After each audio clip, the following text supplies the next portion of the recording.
പവിത്രീകർത്തും നഃ പശുപതി പരാധീനഹൃദയേ ദയാമിത്രൈ നേത്രൈഃ അരുണധവളശ്യാമരുചിഭിः നദശോണോ ഗംഗാ തവനതനയേതി ധ്രുവമമും ത്രയാണാം തീർത്ഥാനാം ഉപനയസി സംഭേദമനഖം.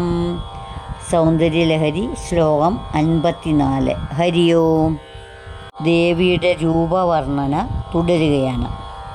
ദേവിയുടെ നേത്രമഹിമയാണ് ഈ ശ്ലോകത്തിൽ വെളിവാകുന്നത്. മുൻ ശ്ലോകത്തിൽ വിവരിച്ച ദേവിയുടെ നേത്രത്തിൻ്റെ വർണ്ണങ്ങളായ വെളുപ്പ്, കറുപ്പ്, ചുവപ്പ് എന്നിവയെ മറ്റൊരു ഉപമാനത്താൽ കുറേ കൂടി അർത്ഥമഹിമ നൽകുകയാണിവിടെ. വെളുപ്പ്, ചുവപ്പ്, കറുപ്പ് എന്നിവയെ ഗംഗ, യമുന, ശോണ എന്നിങ്ങനെ നദികളായി കണ്ട് അവയുടെ സംഗമം പാപഹരമായിരിക്കുന്നത് പോലെ അവിടുത്തെ നോട്ടത്തിൻ്റെ സംഗമം സർവപാപഹരമായിരിക്കുന്നുവെന്ന് ഭാവന ചെയ്യുന്നു.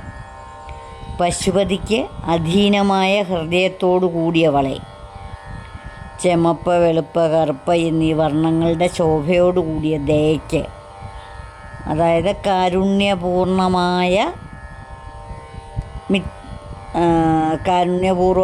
നേത്രങ്ങളെ കൊണ്ട് ശോണ നദി ചുവന്ന ജലത്തോടു കൂടിയത്, ഗംഗാനദി വെളുത്ത ജലത്തോടു കൂടിയത്, സൂര്യപുത്രിയായ യമുന കറുത്ത ജലത്തോടു കൂടിയത് എന്നീ 3 തീർത്ഥങ്ങളുടെ നിർമ്മലമായ സംഗമത്തെ ഞങ്ങളെ പവിത്രീകരിക്കുന്നതിനായി ഉണ്ടാക്കിയിരിക്കുന്നു എന്നതാണ് ചുരുക്കം.